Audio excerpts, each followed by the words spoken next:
ريسيرش جيت. ريسيرش جيت هو عبارة عن شبكة اجتماعية أو وسيلة تواصل ما بين الباحثين، وأقدر أعرض فيه شغلي العلمي، أقدر أبحث عن الأبحاث العلمية، أقدر أتواصل مع باحثين تانيين، أقدر أطرح أسئلة أو مناقشات وفوائد تانية كتير هنتكلم عنها بعد كده في فيديو تاني. ازاي بس أنشئ حساب على ريسيرش جيت؟ لازم يكون عندي بريد جامعي، هعمل جوين فور فري، اختار اكاديميك اور ستودنت، وهبتدي هنا ادخل الانتساب بتاعي، الجامعة او الكلية اللي انا تابعة ليها. انا هنا مثلا هكتب منصورة يونيفرسيتي،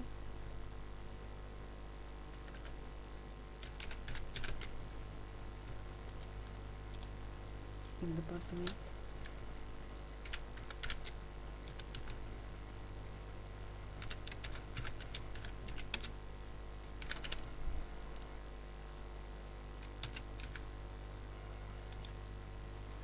ديبارتمنت اوف انفورميشن تكنولوجي كونتينيو، ابتدي اكتب الاسم بتاعي،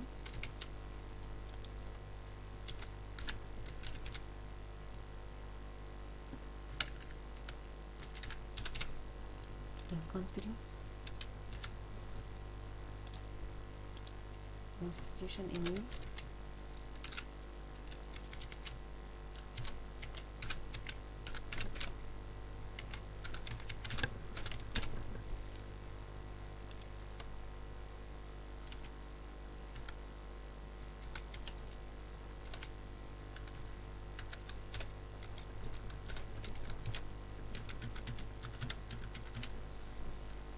بعد كده ادخل الايميل الجامعي بتاعي وادخل الباسورد اللي انا عايزه وهدخل بيه على الريسيرش جيت من خلاله. بعد كده اي اجري كونتينيو.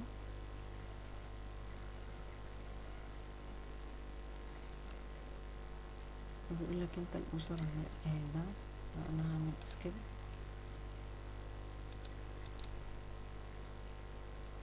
يقول لك حد عمل لك ريكومنديشن ان انت تجوين الريسيرش جيت، فمثلا يس.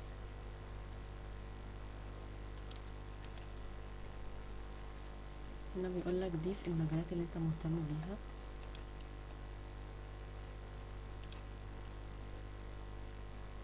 ضفتها. السكيلز والخبرات اللي انت مهتم فيها. هنا بيقول لك لو انا عايز اعمل ابلود للصوره بتاعتي هعمل ابلود واختار الصوره اللي انا عايزاها، بس انا مش هعمل سكيب ذس ستيب.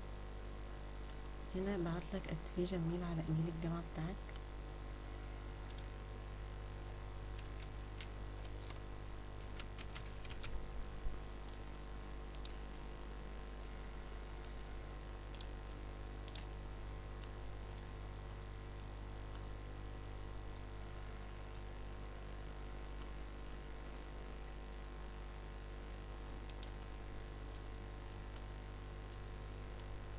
اهو عملت كونفيرم ايميل ادرس. هو انا لازم اتابع شخص واحد.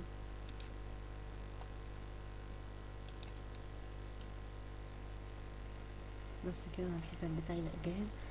انا ممكن بقى اضيف شغلي ومشروعي وحاجات كده، هتكلم عليه في فيديو بعد كده.